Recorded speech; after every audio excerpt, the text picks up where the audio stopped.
You know, as we were mentioning, this all happened when the president, his top cabinet, think about everybody that was there, congressional leaders, all in the same place at the same time, of course, along with prominent members of the media. Yeah, it happened at the Washington Hilton on Connecticut Avenue in Northwest D.C. And that's right where we find News 4's Aimee Cho, who's live with the latest on the details of last night's shooting. Aimee?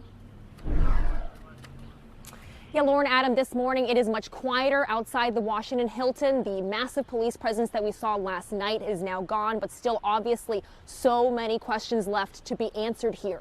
Now, this morning, Acting Attorney General Todd Blanche told Meet the Press he believes the gunman may have been targeting members of the Trump administration. Now, that suspect, 31-year-old Cole Thomas Allen from California, appears to have no previous criminal history and was staying at the Washington Hilton as a guest. It is not yet clear when he checked in, but police say they searched his room last night.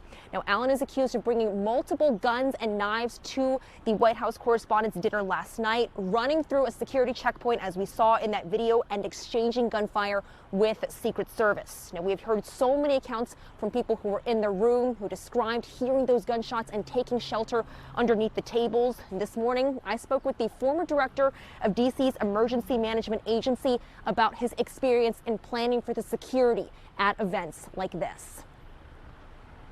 So the idea that they were able to walk, this guy was able to walk free into that space, questions whether they needed to be a little bit more prepared and take it a little bit more upper echelon of security.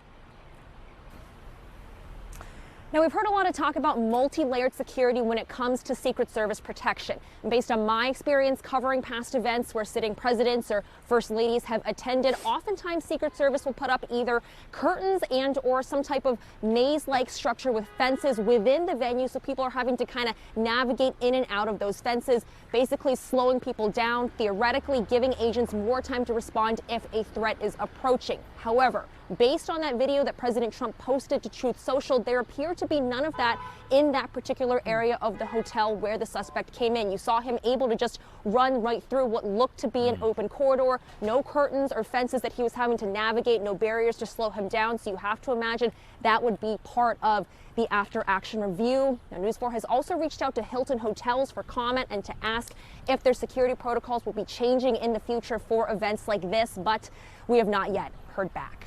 Back to you. Yeah, I'm sure that's going to be changed. Still so many questions. Yeah, and you wonder if, like, the Hilton will even host it. Yeah. Again. You know, there's a lot that has to get to. All right, Aimee, thanks so much for that insight. Good stuff.